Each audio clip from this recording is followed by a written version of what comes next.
무장지대는 지난 50년간 세계에서 가장 무장이 삼엄한 경계선이다. 어떤 이는 이곳을 지구상에서 가장 불안한 곳으로 본다. 병사들은 철통 경계 속에 어떤 작은 도발에도 대응할 태세를 갖추고 있다. It obviously creates the highest level of tension you can have. They are not at peace, but they're not at war. Within literally seconds, if not minutes, this entire place could be elevated to a immediate combat zone. DMZ 주변의 긴장은 숨이 막힌다. 2003년 4월 북한은 핵무기를 가져놓으라고 미국에게 자랑했다. 여러 달째 긴장이 고조되던 끝에 결국 북한이 미국의 주장을 사실이라고 인정한 것이다. Today, the North Korean regime is using its nuclear program to incite fear and seek concessions. 미국의 경고를 무시하고 북한 정부는 구두 위협과 대결적 행동으로 긴장을 고조시켜왔다. 미국은 강권으로 우리 군사적 위력을 시험해보려 하지 말아야 하며 이 논란의 한복판에 북한 지도자 김정일이 있다. 그는 국제적으로는 미제 인물로 돼 있지만 북한 내에서 그는 거의 신에 가까운 절대자로 존경받는 통치자다. What we have in North Korea now is a cult, almost a religious cult. Anytime the press is admitted into North Korea, it's usually for some very carefully choreographed event that's designed to send a message to the outside world, and the message is usually we love our leader, the leader is strong. 김정일이 1994년 아버지로부터 권좌를 물려받았을 때 많은 관측통들이 그는 지도자 자질이 없는 괴짜라고 평가절하했다. He was called a philanderer, he was a womanizer, that he was a dummy. This was more or less the common understanding of Kim Jong-il. But that's not true. He's a formidable strategist and he's a formidable power wielder. The point is, he is the unquestioned leader of North Korea. He has a 1 million-man army under his direction. He has, we believe, nuclear weapons at his disposal, and more importantly, he has the unquestioned support of his people. 위기의 정보를 파악하기 위해서는 북한 내부의 생활을 이해할 필요가 있다. 그러나 이에 관한 정보가 매우 적다. 통치자의 의도에 따라 북한은 극단적으로 폐쇄적인 나라이기 때문이다. I've worked in Iraq, but Iraq is, like Switzerland compared to North Korea. And North Korea is probably the most secretive place in the world. 북한은 국민의 출국을 금지하고 있다. 그리고 외부로부터의 정보 유입을 철저히 차단한다. There are no foreign newspapers. There are no television programs from foreign nations. All the radios are manipulated. You only can receive the state propaganda. 컴퓨터는 극소수의 행운아만 있을 수 있다. 따라서 인터넷 이용은 매우 제한적이다. 휴대폰도 그렇다. 극소수의 외신 기자들만이 제한적으로 쓸 수 있지만 그나마 국가기관에 의해 도청된다. You feel constantly watched and people are very anxious about talking to you. Their bodies freeze up as soon as you come near them and ask a question. You can see intelligence officials sort of lurking behind interviewees.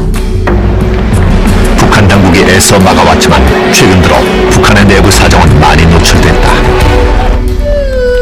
1990년대 치명적인 기근이 확산되자 수많은 난민이 중국으로 그리고 그중 일부가 남한으로 가서 폭로했기 때문이다. 반평생을 굶주림과 압제에 시달렸던 지혜남은 1998년에 북한을 탈출했다.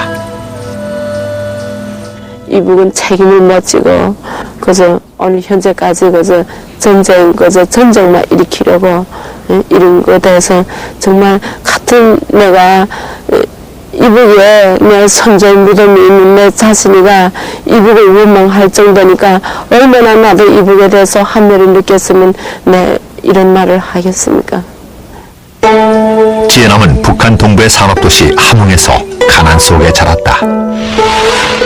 그녀는 고등학교 시절에 결혼하여 외아들을 낳았다. 남쪽의 가족은 생계가 어려워졌다. 쌀한 거는 이북에서 한 사람당 거저 보통 거저 학생들은 하루 한 끼에 100g 밥을 먹어요. 내가 어렸을 때는.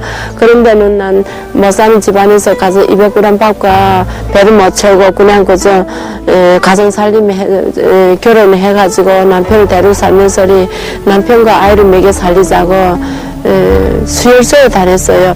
지혜남과 그녀 가족은 비싼 대가를 치러야 했다.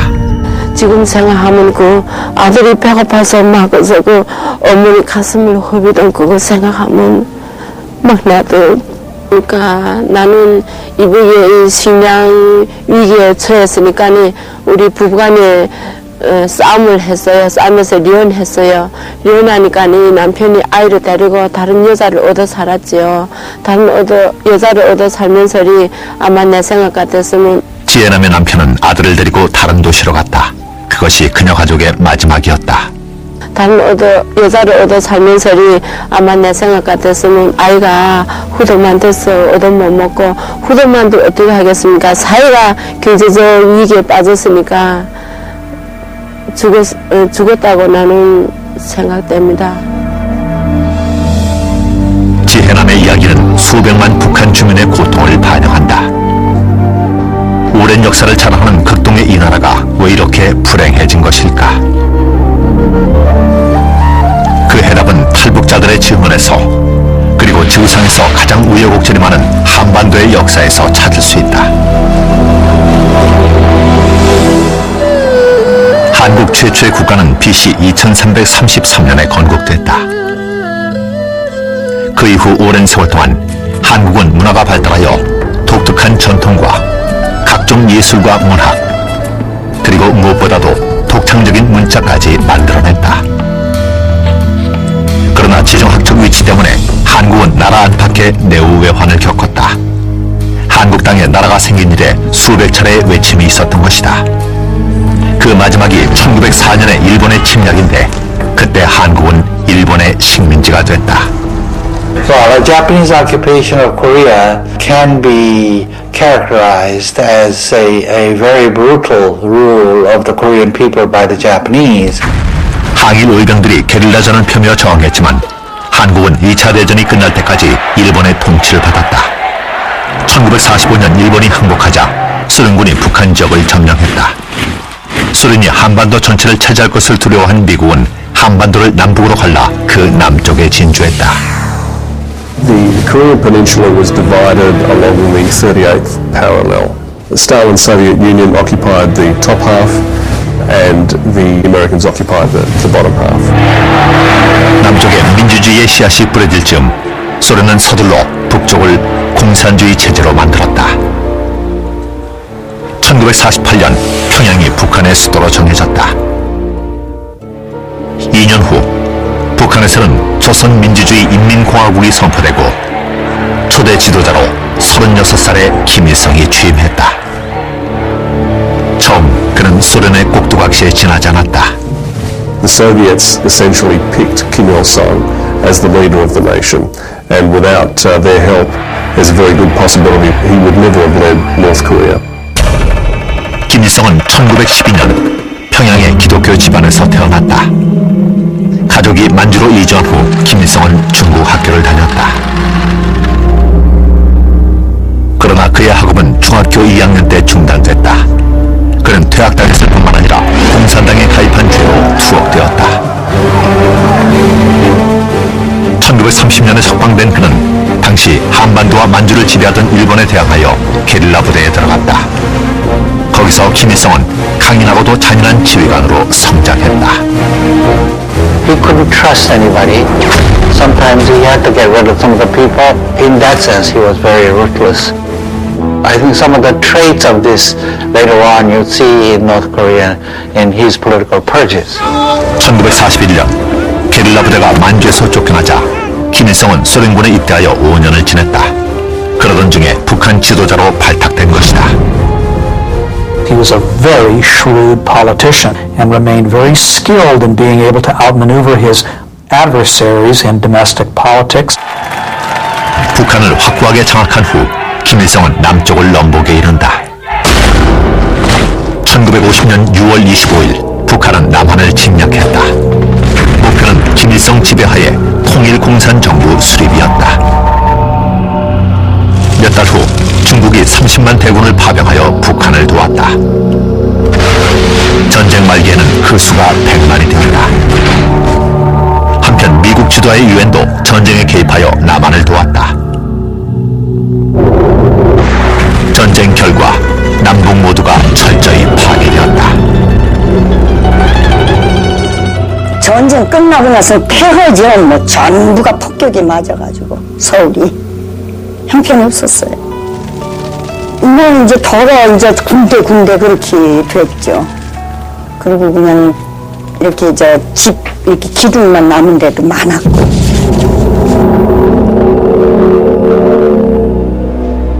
(1953년 7월 27일) 유엔군과 북한 및 중국 간의 휴전협정이 이루어지자 적대 행위가 종식되었다.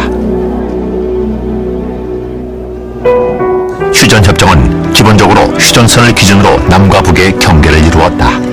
이 경계선이 폐쇄되면서 남북으로 흩어진 가족들은 더 이상 왕래가 불가능해지고 말았다. 1952년 당시 26살의 여배우였던 하보람은 서울에서 살다가 바로 그해 남동생 하상익과 헤어졌다.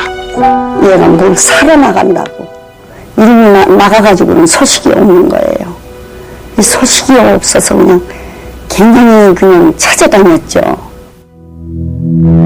하상익은 그때 실종됐는데 당시 서울을 점령한 북한군에게 징용돼 간 것이 거의 틀림없다. 누이 하보람은 지금도 남동생을 그리워한다. 너무 보고 싶어요.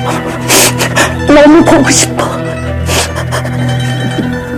그러면 죽었다는 사람도 있고 또는 살았다는 사람도 있고 그러나 그냥 빌었죠. 어디서 살든 살기만 해달라고요.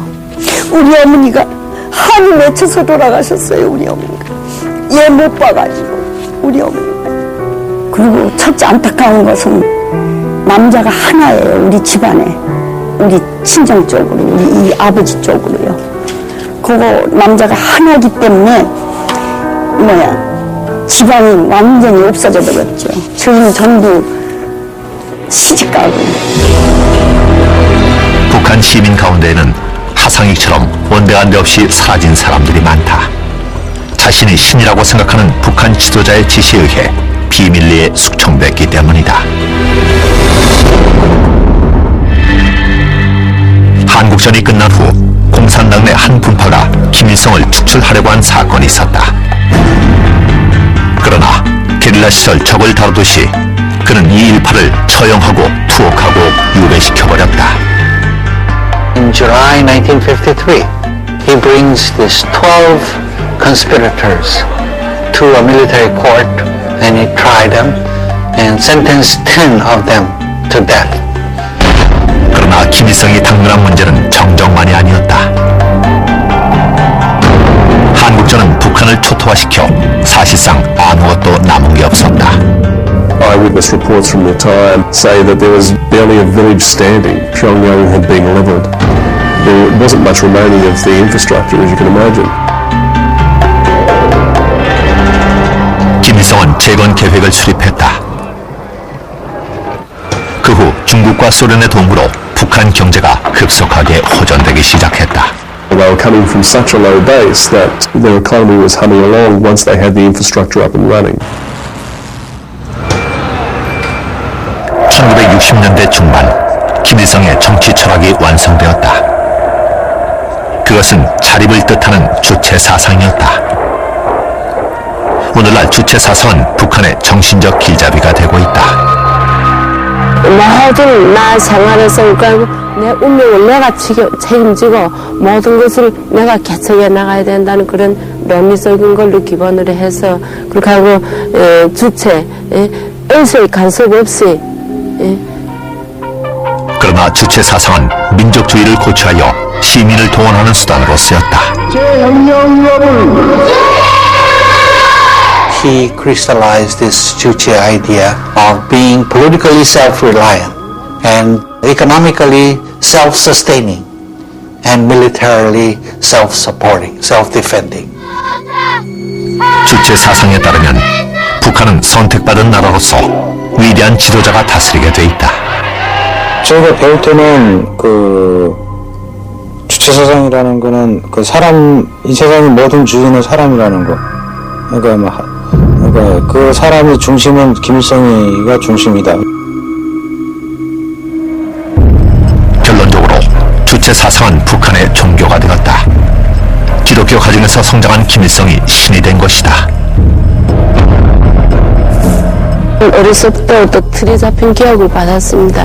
김일성과 김정일에는 그 누구도 모른다는 주체 사상만 머릿속에 가득 찬. 아이들의 세뇌 작업은 오늘도 계속된다.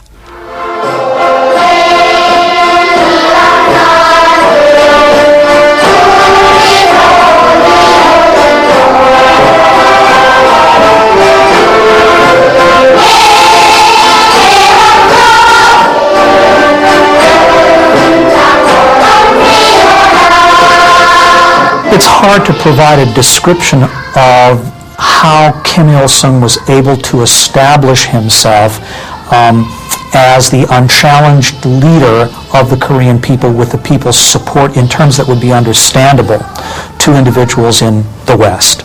And this is because the cult of personality which Kim Il-sung developed surrounding himself after 1956 really was so extensive that it would have made Joseph Stalin and Mao Zedong blush.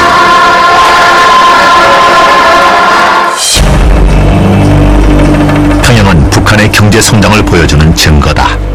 마치 김일성의 신전처럼 꾸며졌다. 재건된 수도 평양은 공산당의 금자탑이었다.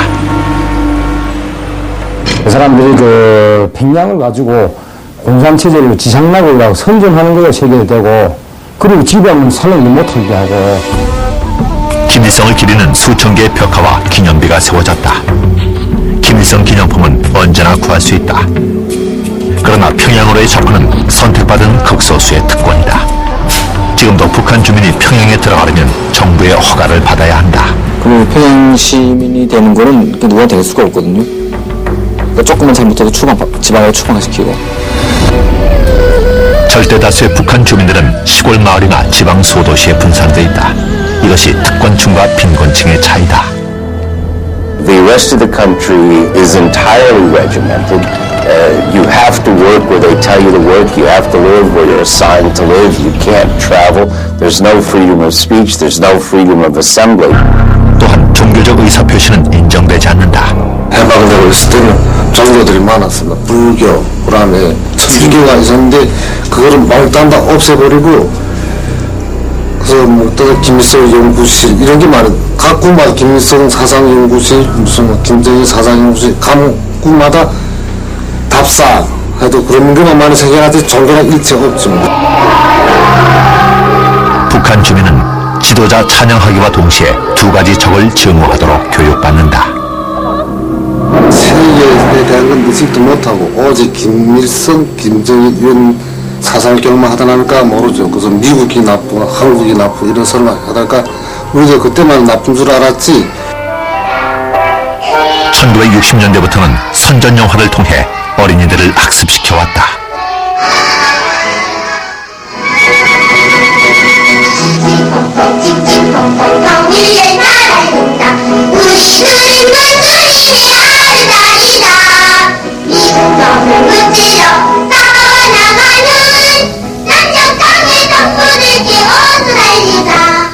미국 놈은 어떤 놈이죠?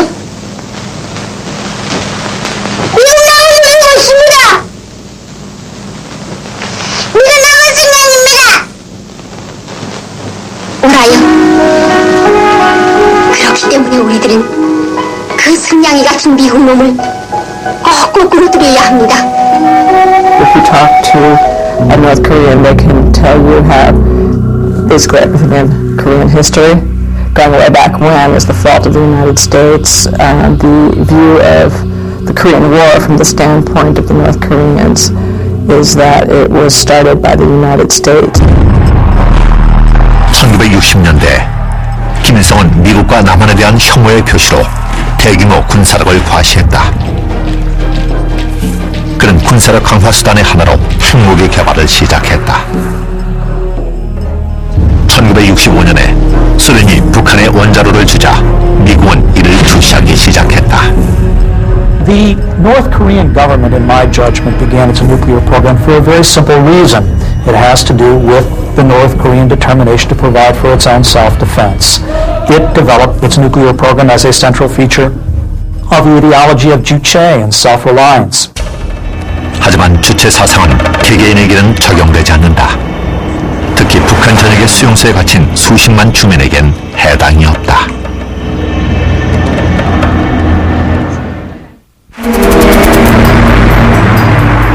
(30년을) 권좌에 앉아있다 보니 김일성에 대한 존경은 거의 종교가 되어버렸다. 김일성은 64살이 되자 큰아들 김정일을 후계자로 키우기 시작했다. Kim Jong-il has no particular claims that would justify him being the leader of any particular country, except for his birth. 김정일은 1942년 소련의 극동 지역에서 태어났다. 아버지가 늘 나가 지냈기 때문에 그는 혼자서 지내야만 했다. 그런데도 어린 김정일은 아버지를 존경했다. 훗날 후계자를 정하게 되자 김일성은 살아남은 유일한 아들인 김정일을 지명했다. His first priority was making sure a family member took over and to continue his good work. That's the way he saw it. And he thought also Kim Jong-il would try eventually and reunify the peninsula, which means making the entire peninsula communist. 1980년 38살의 김정일은 당 서기에 임명됨으로써 후계자임이 명백해졌다. He was placed in charge of a number of important responsibilities, but not least of which, and this is significant, he became the chief ideologue for the ideology of Juche. 김정일은 그의 아버지를 기리는 수천 개의 건물을 짓고 동상을 세웠다. 1980년대 초기 평양에 34,000여 개의 기념물이 들어섰다. 그러더니 병원, 학교, 가정에 자신의 초상화를 곁들이기 시작했다. 김정일도 아버지처럼 신격화되었지만 아버지와는 여러모로 달랐다. 보도에 의하면 그는 플레이보이이며 서구 문화를 쫓는 타입이다. 그는 영화광이며 특히 서구 영화를 즐긴다. 그는 국가 예산으로 정교하고 커다란 촬영선을 지었다. Kim Jong-il doesn't have his father's charisma. He also doesn't have his father's war record. He also seems to have been basically like a spoiled rich kid. He liked making movies. 김정일은 허세를 부리며 거만하지만 실은 그에게는 열등감이 있다. 바로 그의 외모다. 머리만 보면은요, 다 이 김정일이 그 머리를 전문적으로 연구해가지고 어떻게 하면 이 외모적으로 임을 높이기 위해서 만드는 사람이 딸리 있어요, 중앙당에. 원래 그 날 때부터 그게 아니고 옆에서 그 치장해 준 거죠. 그 머리를 이렇게 던지거나 머리를 이렇게 하면 사람이 으스해 보이죠. 남다른 성적 취향이 있어서 소문으로는 개인적 쾌락을 위한 기쁨조를 거느리고 있다고 한다. These young women are taken from an early age, around maybe 16, 17, 18, from their schools. They're specially selected for their looks. It's deemed to be a great privilege to serve in one of these pleasure teams, and they're taken off to whichever pleasure palace that they happen to be assigned to, and they serve Kim Jong-il's needs. 김정일은 아버지와는 달리 상식을 벗어난 면이 있지만 권력을 휘두르는 점에선 아버지와 같다. 김정일이라는 게 자기 하나밖에 모르고 옆에 사람은 다 몽땅 없어요. 말 안 들으면 저를 먹어쳐내고 수용자 처했기 때문에 누구나 김정일이라는 북한이 혼자 사는 것 같아요, 사실은. 그러니까 법도 필요 없고 그 사회는 오직 그것만 없어야만 그 사회가 세계가 골칫거리가. 김혁은 김정일의 강제 수용소에서 살아나온 몇 안 되는 생존자 중 한 명으로 인터뷰 당시 19살이었다. 그는 2002년 북한을 탈출했다. 물품을 불법 유통시킨 채로 3년을 수용소에서 살았던 터였다.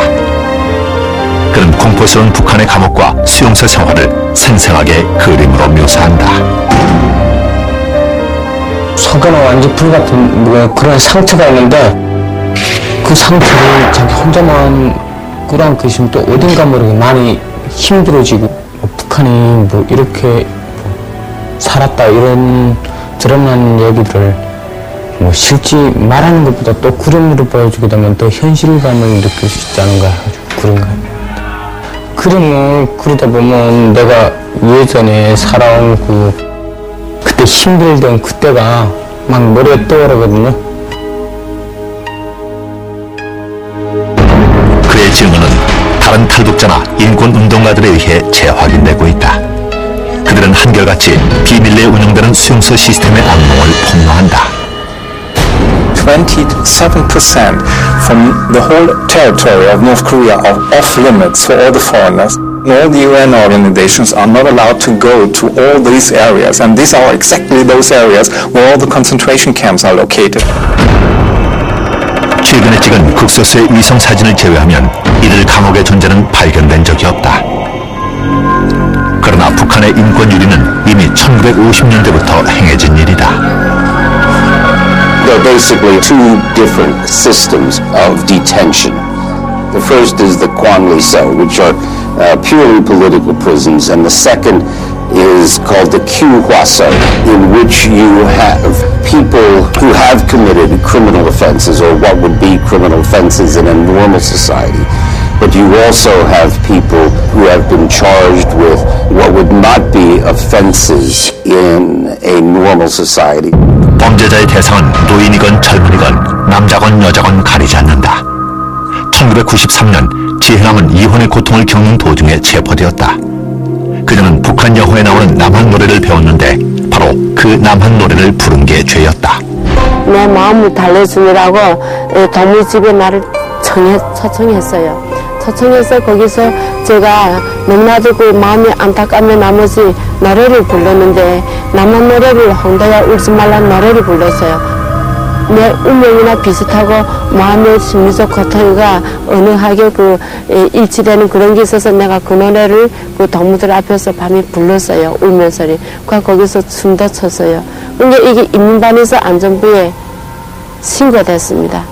그래서 바로 안전부에 내가 잡혔는데 지혜남은 교화소에 수용되었다. 그리고 상습적으로 고문을 당했다. 안전원들이 드나들면서 거기다가 나를 세워놓고 입을 틀어 막았어요. 나를 소리치면 죽이겠다고 이렇게 하고 자기 팔과 나를 팔을 이렇게 붙잡고 그 다음에 자기 구두를 신은 팔과 나를 이 바지하고 반지를 몽땅 뺏기고 성폭행을 했어요. 보다 심각한 정치적 범죄자로 분류되면 재판 절차도 없이 관리소로 넘겨진다. 이곳은 강제 노동과 고문, 기아와 죽음이 다반사인 곳이다. In short, they're treated terribly. If you don't feed people enough food and force them to do hard labor, they succumb to sickness and disease and industrial accidents and die in large numbers.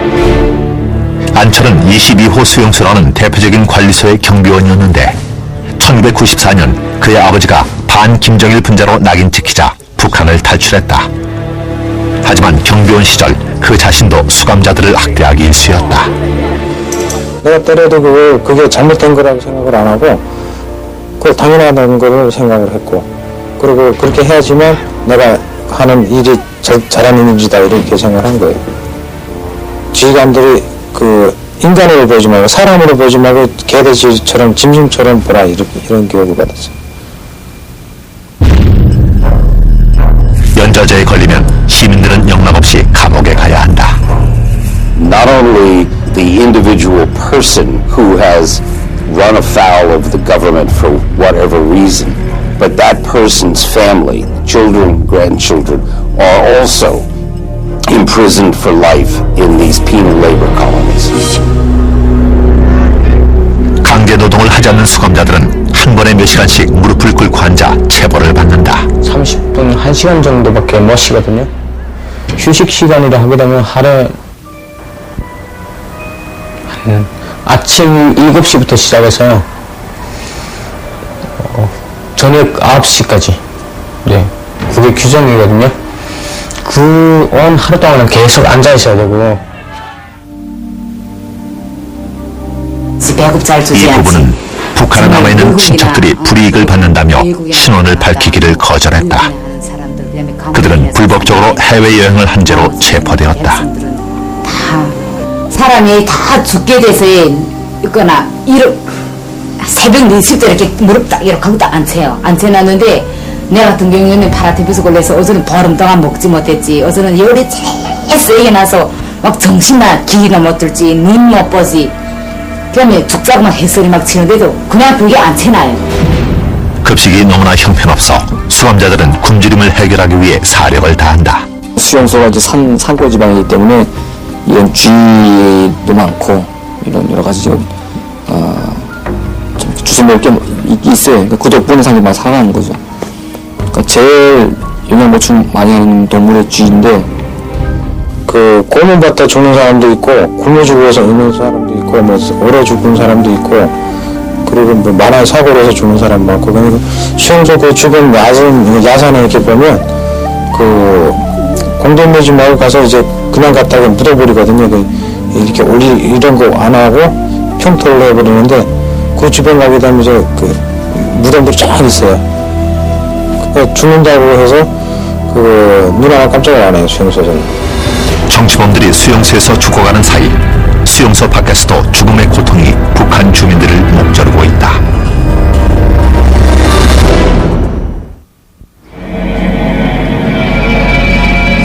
(1993년) 북한은 자기들이 1985년에 가입했던 핵확산 방지 국제조약 탈퇴를 선언했다.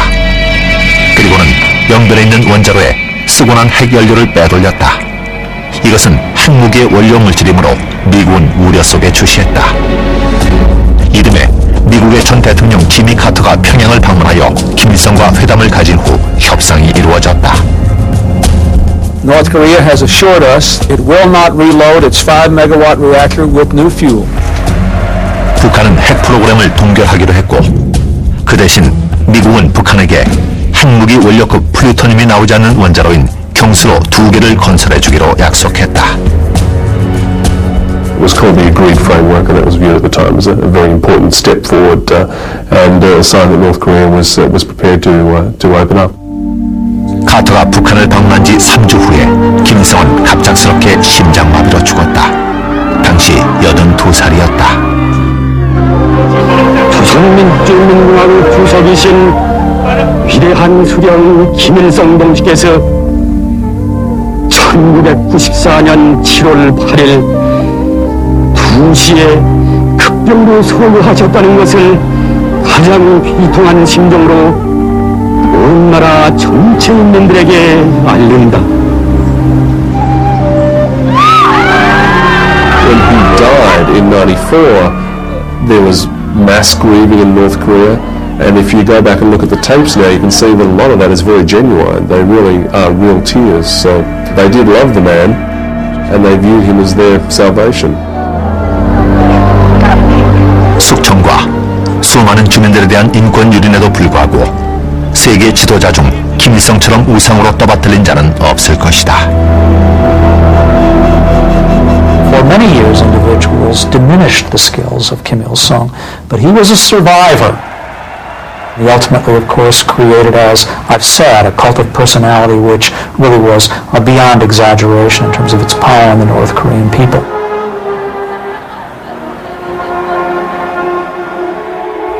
김정일은 장례식에 참석했지만 대중연설은 하지 않았다. 얼마 후 라디오 방송은 그를 경의하는 지도자라고 부르기 시작했다. 4년간의 애도 기간을 가진 후 56살의 김정일이 북한의 권력을 공식적으로 장악했다. 혈서까지 있었어요. 이제 아직 손에 지금 아직 이게 상처가 있거든요. 칼로 이게 찢어갖고 김일성이 또 그 사망했을 때 김정일에게 충성당한다고 이제 그 혈서 쓰는 사람들도 많고. 그냥 북한 국민들이 아는 거예요. 김일성이 좀 다르다는 거. 때 죽을 때 거기다가 건설해가지고 그 김일성은 효자라고 자기가 아버지 효자라처럼 이렇게 표현했는데 그 사람 목적이 그게죠. 아버지 역사 없으면 자기가 못 살기 때문에 백성이 받들이지 않기 때문에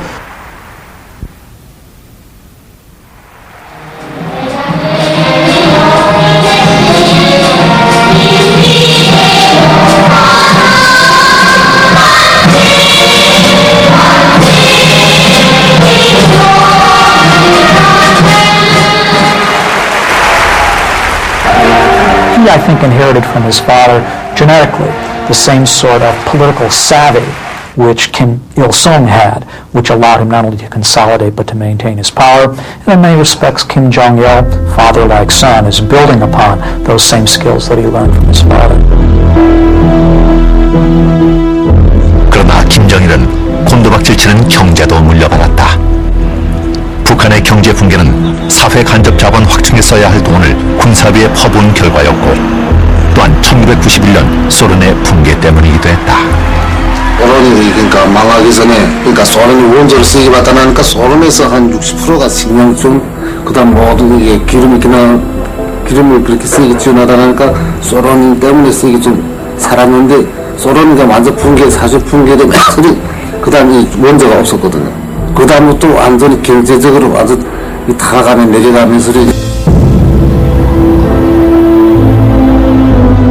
대규모의 식량 및 에너지 부족 사태가 일어났다. 이런 상황은 평양 외곽 지역에서 특히 심했다. 거기다가 1995년 7, 8월에 자연재해가 북한을 강타했다. 열흘 동안 600mm의 장대비가 내렸다. 그로 인해 홍수가 북한 전역을 휩쓸었다. 원래 보잘것없는 추수였지만 그나마 건질 수가 없었다. 주민 50만 명이 집을 잃었고 사회 기반 시설은 파괴되었다. 북한은 유사일에 그 일회가 드문 기근에 빠지고 말았다. 껍질을 이렇게 해서 송기떡이라고 해먹다니까 아이들은 그거 먹고 뱀 비치고 와서 병원에 강자를 파내고, 그러니까 소나무 가까운 산에 들어가면 소나무 껍질인데 다 박혀내고 소나무가 전면에서 다 죽어놓은 거지 그때.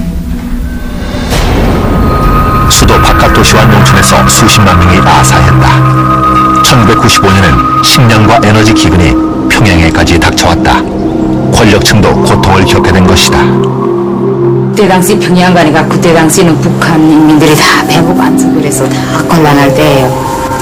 우선이 평양 인민들이 이 아파트 막 30층 40층 되는 고층 건물에 난방을 주지 않아서 완전히 돈도 다 입고 자고 도선까지 다 해놓고 자고 진짜 산역이 애들이 5살짜리 어린 애들이 다 얼어서 죽었어요. 김정일은 어쩔 수 없이 자주 이데올로기의 핵심을 포기했다. 1995년 8월 그는 유엔의 원조를 청했다. They had to bring themselves to admit to the outside world that they were experiencing this terrible famine and they needed aid. It must have been a very difficult thing to do because essentially what they were saying to the outside world is our economy isn't working and people are dying, so please help us. 외국의 소규모 자원봉사단만 입국이 허용됐다. 그중 한 명이 독일인 의사 노베르트 폴러첸이었다. 그는 수도 바깥의 도시와 농촌을 돌아보고 기본적인 치료조차 불가능할 정도로 의료체계가 붕괴된 사실을 발견했다. When I first went to the countryside, I realized when we're talking about North Korea's hospitals or North Korean medical system, we're talking about nothing. There is nothing inside. It's only the concrete, only the building. It's a fake.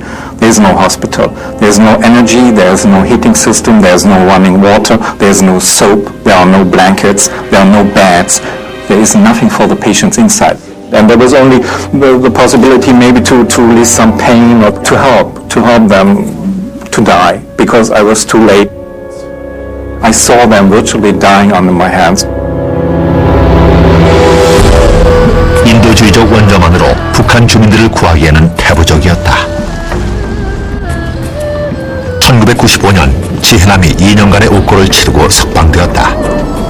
그녀가 고향에 돌아와 보니 굶주린 군인들이 굶주린 시민들을 갈취하고 있었다. 발부, 조선 발부 그런 사람들이 다 파견한 사람들이 있어요. 나는 누가 감시하고 너는 내가 감시하고 서로가 감시하게 만들어요.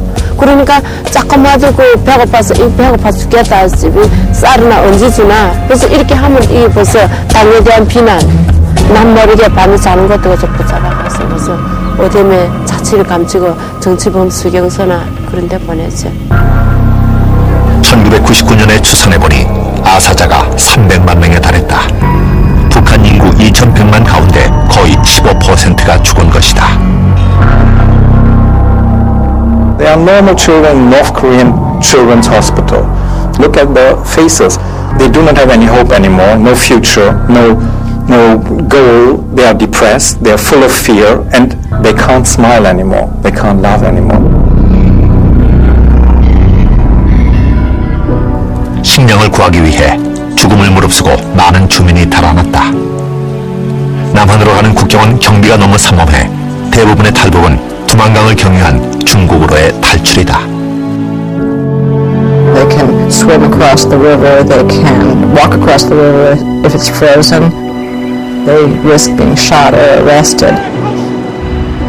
The Chinese government considers them illegal migrants, and it has a repatriation treaty with North Korea. So the Chinese will arrest these North Korean defectors and send them back to North Korea, where they're likely to go to labor camp or worse. 그러나 탈북에 성공하는 사람도 있다. 현재 3천여 명의 탈북자가 남한에 살고 있다. 저도 여기 한국에 와서야 이제 그 인권이라는 게 인간으로 살아갈 수 있는 가장 기본적인 권리라는 걸 제가 느끼게 된 건데, 예를 들면 이제 뭐 여행을 마음대로 갈 수 있다든가. 저는 처음에 그게 되게 좀 이렇게 신비했었는 게, 내가 여행증 이런 게 없이 그냥 뭐 아무데나 갈 수 있다는 게 굉장히 신기했어요, 처음에는. 특히 외국 나가는 것도 나갈 수가 있잖아요. 북한에서 해외 나간다는 거는 도망치지 않으면 나갈 수가 없어요. 저는 이렇게 남한에 와서 지금 보니까 어려서부터 들여잡힌 교육이 너무나도 허무맹랑한 교육이 됐고, 김정일과 김일성은 자기 자신들에 대한 우상화.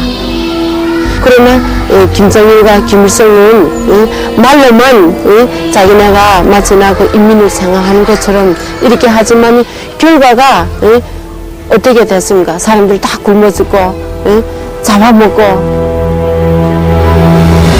2002년 김정일의 지도력이 시험대에 올랐다. 기근이란 재앙으로 국민을 굶겨서가 아니라 대량 파괴 무기를 둘러싼 국제적 위기가 고조되었기 때문이다.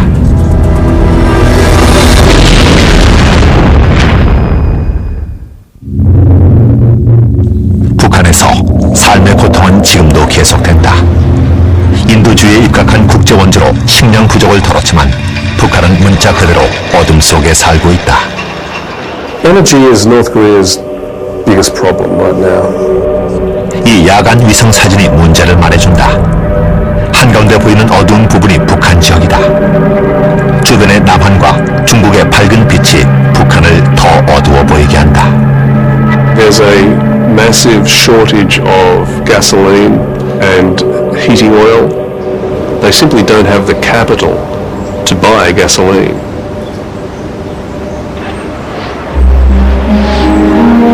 경제적 빈곤, 기근, 인권 유린에도 불구하고 김정일은 권력의 고삐를 단단히 쥐고 있다. When Kim Il-sung died, there was widespread speculation in the West about how North Korea, really its days were numbered. It would fall soon because Kim Jong-il, all he could basically do was to swill liquor and to womanize and to watch Western movies. But in the end, Kim Jong-il surprised his critics. He consolidated power around himself, and there certainly is no question that he is the unchallenged leader of North Korea. 권력의 말기 징조는 보이지 않지만 그는 심한 국제적 압력을 받고 있다. North Korea is a regime arming with missiles and weapons of mass destruction while starving its citizens. States like these and their terrorist allies constitute an axis of evil, arming to threaten the peace of the world. The axis of evil speech during Bush's State of the Union was really crucial in setting the tone for America-North Korea relations and their deterioration. 관계 악화는 순식간에 위기로 변했다. 북한은 미국이 약속을 어겨 원자력 발전을 위한 경수로 2기를 건설해주겠다던 1994년 협약을 이행치 않고 있다고 주장했다. Their view is that the United States reneged on the deal, that the United States was responsible for the delays. Many others would say that North Korea was dragging its feet and making things very difficult. But that is certainly the spin that the average North Korean has. 미국은 북한이 위기를 자초했다고 주장한다. 2002년 10월 미국 외교관들은 북한이 미국과의 비밀 회담에서 핵무기를 개발했음을 시인했다고 공개했다. 긴장이 일어났다. 2002년 11월 미국은 북한으로 보내는 석유 선적을 줄였다. 그러자 북한은 다음 달인 12월에 유엔 핵사찰단을 추방하고 영변 원자로에 모니터 설비를 꺼버렸다. 2003년 1월 재가동 중인 영변 원자로의 위성 사진이 촬영되었다. It's pretty obvious that Pyongyang broke its word and broke the agreement, broke a few agreements by indulging in an uranium program. And I think that's really the bottom line. 그 며칠 후 북한은 남한에 주둔 중인 미군 3만 8천 명에 대해 자기들이 불의 홍수를 퍼부을 권리가 있다며 경고했다.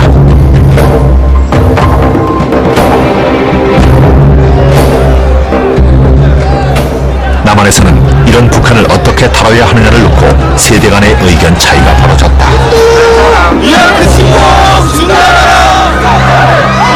미국이나 다른 여타 나라에서 간섭하거나 어떤 터치, 노터치, 터치할 필요는 없을 것 같으니까. They regard North Korea as a country to be pitied, not a country to be feared. And that's particularly true of the younger generation. These are people in their 20s, 30s who have no direct memory of the Korean War, and they're tired of hearing their, dads and granddads and grandmothers talk about, the danger from the communists. 세대 간의 의견 차이가 생기고 북한의 잔인성에도 불구하고 남한 젊은이들은 북한을 동경하는 듯하다. 한민족으로서, one people, one Korea, 한민족으로서 많이 통일해야 되고. 그러나 어떻게 할 것인가? 북에서 아들을 잃은 탈북자에게 통일은 별 위안이 되지 못한다. 눈물밖에 나오는 게 없어요. 그렇게 하고 통일되기 전에 백성이 다 딱 죽을 것만 같고.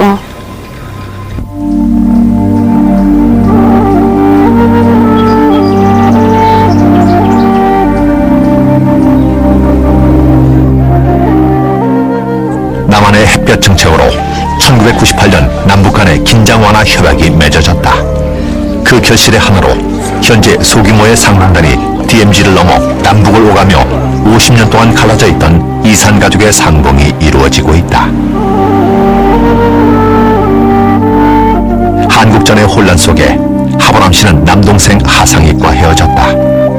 그로부터 50년 후 그녀는 적십자로부터 남동생이 북에 살고 있다는 연락을 받았다. 너무 벅찼죠.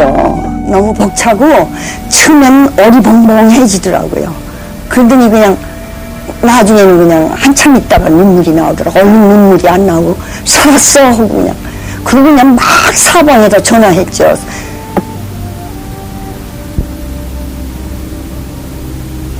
지금 빨리 만나봐야만이 아들을 낳았어야만이 집안을 계속 대를 잇지 않겠습니까? 그죠? 그것이 가장 제가 정말 바라는 바입니다. 2003년 3월 하보람 씨는 북한에 가서 남동생을 만날 수 있다는 허가를 받았다.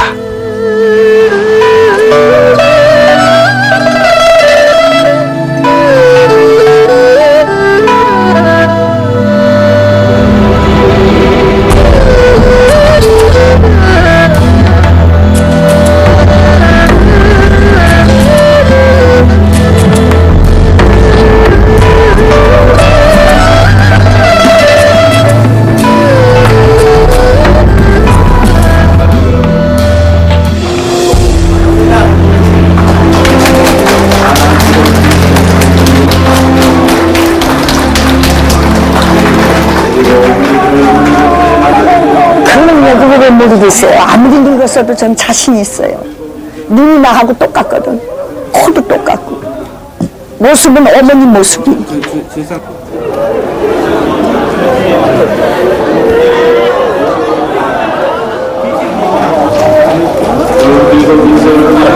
For the North Korean society, I strongly hope something will happen like in Germany, a peaceful reunification, that they can live in freedom. They will have something to eat. They are not starving anymore, and there are no more concentration camps. That would be my hope for the people in North Korea, which I like very much, because they are nice people. They are no devils with red horns. They are human beings like you and me. 통일되면 그래도 부모, 형제, 외도 가볼 수 있고 형제도 만날 수 있고 제일 소원이라고도 하나 없을 정도로 제일 소망하는 거죠. 뭐 북한 사람은 누구나 다 남북 통일을 원하죠.